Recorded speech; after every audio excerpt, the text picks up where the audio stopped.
Miss হবে না আপনার পছন্দের টিভি শো। দেখুন জি5 অ্যাপে একদম ফ্রি। ফাইন, বল বল তোর কি বলার আছে, বলে ফেল। দেখ, এই মুহূর্তে এই ঘরে কেউ নেই, আমি আর তুই ছাড়া। আমি এক্সপেক্ট করবো যে তুই যেটাই বলবি সত্যি বলবি, অন্তত সৎ সাহস রাখবি সত্যি কথা বলার।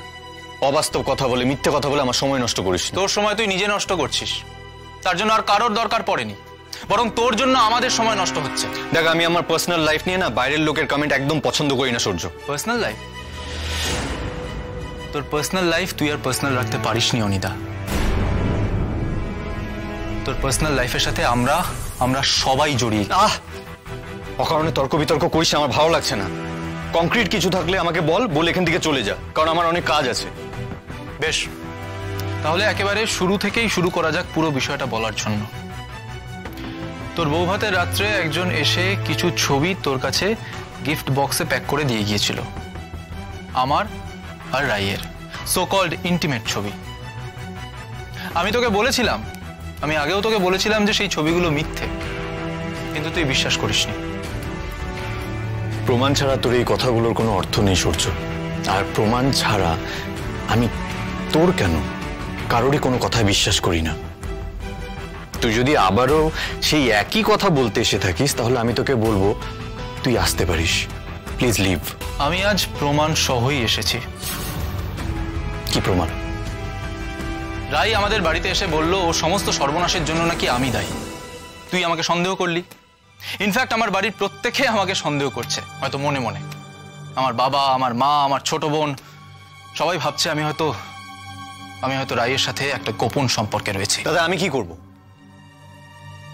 আমি তোর বাড়িতে যাইনি সূর্য, কোনো সিন ক্রিয়েট করিনি। ইনফ্যাক্ট তোকে নিয়ে আমি কারোর সাথে কোনো আলোচনা করিনি। না, আমি সেসব কথা বলছি না।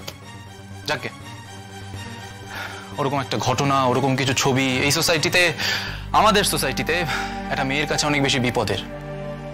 কিন্তু তার জন্য আমার অপমানও তো কম হয়নি। আমার ছবি কেউ নিজের স্বার্থ সিদ্ধিতে ব্যবহার করলো, আমাকে ব্যবহার করলো, সেটা আমারও না মেনে নিতে অনেক কষ্ট হয়েছে। কি প্রমাণ আছে রে তোর কাছে, একটু বলবি?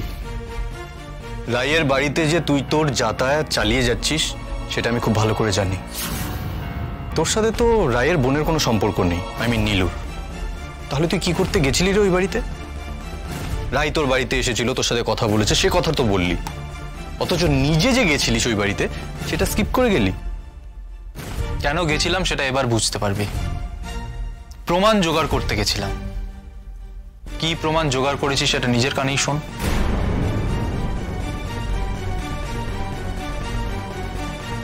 আমি আবার ধরা পড়ে গেলাম।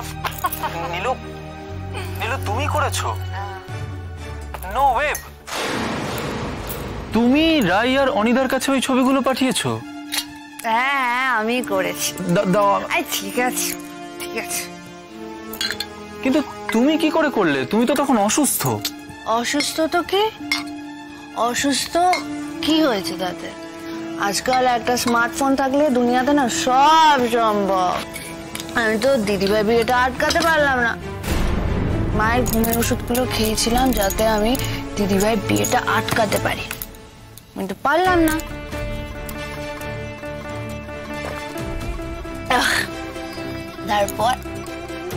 তারপর আমি যখন হাসপাতালে ছিলাম তখন একটা নার্সের ফোন থেকে আমার একটা পার্লারের বন্ধুকে ফোন করলাম। ও বলেছিল ওর কোনো চেনাশোনা ছেলে আছে যে কিনা ছবি দিয়ে অনেক কিছু করে। হ্যাঁ, ব্যাস ফটোশপ দিয়ে বুদোর পিন্ডি, বুদোর ঘাড়ে। কিন্তু অনেক টাকা লাগে, প্রচুর টাকা লাগে বাবা। ওই ছবিগুলো তুমি মশ করিয়েছো? ইয়েস, আমি করেছি। কিন্তু অতগুলো টাকা পেলে কোথা থেকে? আমি দিলাম টাকা। কি করে দিলে? তোমার কাছে ছিল অতগুলো টাকা? কেন? আমার বিয়ের গয়না, সেখান থেকেই দুটো চুড়ি দিয়ে দিলাম। ওই ছেলেটা দিদির বিয়েতে গিয়ে গিফটটা দিয়ে দিল। তারপর দিদির বিয়ে দম, দিদির অনির্বাণ রাতারাতি সব প্রেম একেবারে উবে গেল।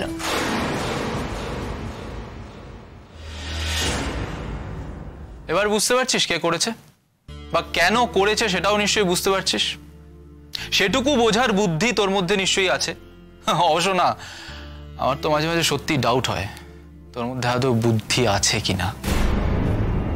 যে রায়ের মতো একটা মেয়েকে এত কাছ থেকে চিনেও নকল কিছু জিনিসের ভিত্তিতে এতটা মোটিভেটেড হয়ে যেতে পারে, যে ফুলশয্যার রাতে কোনো কিছু সত্যতা যাচাই না করে নিজের বউকে তার বাড়ি থেকে বের করে দিতে পারে, আমার সত্যি সন্দেহ হয় তার মধ্যে আদৌ কোনো বুদ্ধি আছে কি না। নীলু তো রায়ের নিজের বোন, তারপরও এরকম একটা কাণ্ড। আমাকে কথা বলতে হবে রায়ের সঙ্গে, এক্ষুনি এই মুহূর্তে আমাকে রায়ের সাথে কথা বলতে হবে। আমাকে ক্ষমা চাইতে হবে রায়ের কাছে। আমি এটা কি করে ফেললাম? এটা কেন করলাম? আমি কি করে ফেললাম আমি এটা রায়ের সাথে? How could I do this to her? এত বড় একটা অপমান করলাম আমি রায়কে। প্লিজ বল, এটা সত্যি? ছবির মতন কি এগুলো বানানো যায় না? Wow, great. তোর মন থেকে এখনো সন্দেহ যায়নি। এরপরেও যদি তোর মনে সন্দেহ থেকে থাকে তাহলে আমার কিছুই করার নেই। আমার মনের মধ্যে আর কোনো সন্দেহ নেই সূর্য, আর কোনো সন্দেহ নেই। এটা শুনে তো পরিষ্কার বোঝা যাচ্ছে যে এটা তোর গলার আওয়াজ, নীলুর গলার আওয়াজ। আমি কি করব এখন সূর্য? আমার না মাথা কাজ করছে না, আমার মাথায় কিছু ঢুকছে না। In fact I am totally blank. আমার কি করা উচিত এখন? আমার কি করা উচিত? এত বড় একটা অন্যায় করলাম আমি, এত বড় একটা অন্যায়। আমাকে একটু বলবি প্লিজ, হেল্প মি সূর্য, আমাকে একটু বল না আমার কি করা উচিত। আমার এ বিষয়ে আর কিছুই করার নেই। তবু এটুকু বলবো যে এই মুহূর্তে তোর রায়ের কাছে যাওয়া উচিত, নিঃশর্তে ওর পা ধরে ক্ষমা চাওয়া উচিত। আমি কি করে ওর সামনে গিয়ে দাঁড়াবো? কি করে কিছু বলবো আমি ওর সামনে গিয়ে?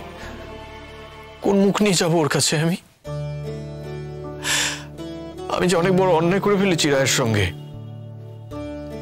এত বড় একটা অন্যায় করার পরও তোর মনে হয় যে ও আমাকে ক্ষমা করে দেবে? এর আগেও আমি ওকে অবিশ্বাস করেছি, ওকে সন্দেহ করেছি, ওকে দোষে ঠাউরেছি আমি। সেবারও আমি ওকে একই কথা বলেছিলাম সূর্য, আমি আর কোনোদিনও কখনো তোমাকে অবিশ্বাস করব না, ভরসা করব তোমার উপর, তোমাকে বিশ্বাস করব। সেম সে একই ভুল করে ফেললাম আমি। তোর মনে হয় যে আমি ওর কাছে গিয়ে ক্ষমা চাইলে ও আমাকে আরো একটা সুযোগ দেবে? সেটা আমি কি করে জানবো? তবে চেষ্টা করে দেখ। ভুল তুই করেছিস, অন্যায় তুই করেছিস, অবিশ্বাস করেছিস, তবে সেই সব ভুল তুই চাইলে শোধরানোর চেষ্টা করতেই পারিস। ক্ষমা চাইতেই হবে আমাকে ক্ষমা চাইতেই হবে। সব জেনেও যদি আমি চুপ করে থাকি তাহলে আমি নিজের কাছে খুব ছোট হয়ে যাব। এই জীবনে আমি আর কোনোদিনও নিজের দিকে চোখ তুলে তাকাতে পারবো না। দেখ, আমার দায় ছিল যে এই পাঁক থেকে নিজেকে বার করে আনা, আর আই থিঙ্ক আমি সেটা পেরেছি। আর বিশেষ কিছুই আমার বলার নেই। বাকিটা তোর পার্সোনাল লাইফ। তুই নাকি রায়কে ভালোবাসতিস, তাই কয়েকটা ফেক ছবি তোর সেই ভালোবাসা শেষ করে দিল। জি5 ডাউনলোড করুন আর সব এপিসোড দেখুন একদম ফ্রি।